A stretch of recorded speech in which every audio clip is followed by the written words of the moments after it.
ज्यावेळेला बाबरी मशिदीचा विषय ज्यावेळेला आला आणि ज्यावेळेला देशभरातनं अनेक ठिकाणून ज्यावेळेला कारसेवक ज्यावेळेला तिकडे अयोध्येला गेले त्यावेळेला ही चॅनल्स नव्हती,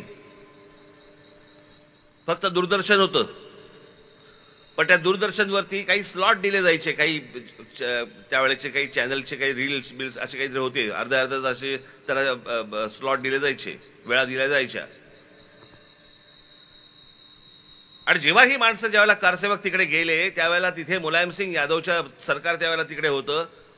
त्या सगळ्या कारसेवकांना, अनेक कारसेवकांना तिकडे गोळ्या घालून ठार मारले आणि त्यांची प्रेतं तिथे त्या शरयू नदीमध्ये फेकून दिली होती. माझ्या डोळ्यासमोर आजही जात नाहीत ती.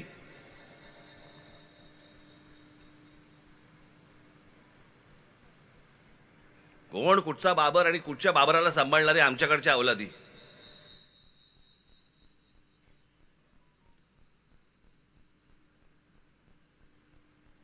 झालं कधी ते? साधारणपणे ती 88-89 ची गोष्ट असेल, तेव्हापासूनचे सगळं सुरू आहे. विषय त्याच्याही कदाचित अगोदरचा पासूनचा असेल.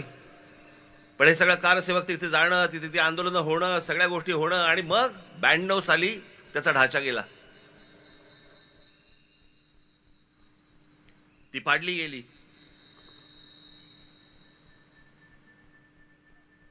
ब्याण्णव साली झालेली गोष्ट आहे ती. 92 साली. त्यावेळेला त्याच्या अगोदर ते सगळे कारसेवक जेव्हा मारले गेले आणि आता नरेंद्र मोदींचं सरकार असताना कोर्टामधनं राम मंदिर बांधायची परवानगी मिळाली आणि आज त्यातला पहिली फेज ज्याला आपण म्हणतो, पहिला भाग राम मंदिराचा आज उभा राहिला. तिकडे रामलल्ला तिथे उभे राहिले, प्रतिष्ठापना झाली.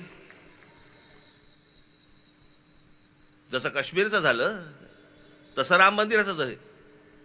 मी तुम्हाला निश्चित सांगतो की हे नरेंद्र मोदींचं सरकार आणि त्या काळातलं सुप्रीम कोर्ट यांच्यामुळे हे राम मंदिर उभं राहिलं आणि त्या कारसेवकांच्या आत्म्यांना शांती मिळाली. नाही ते शक्य नव्हतं. ज्या गोष्टी योग्य आहेत त्या योग्य आहेत, ज्या गोष्टी अयोग्य आहेत त्या अयोग्य आहेत. मित्राचीही खरपट्टी काढायला आपण मागे पुढे पाहता कामा नये आणि दुश्मनाची देखील स्तुती करताना मागे पुढे पाहता कामा नये.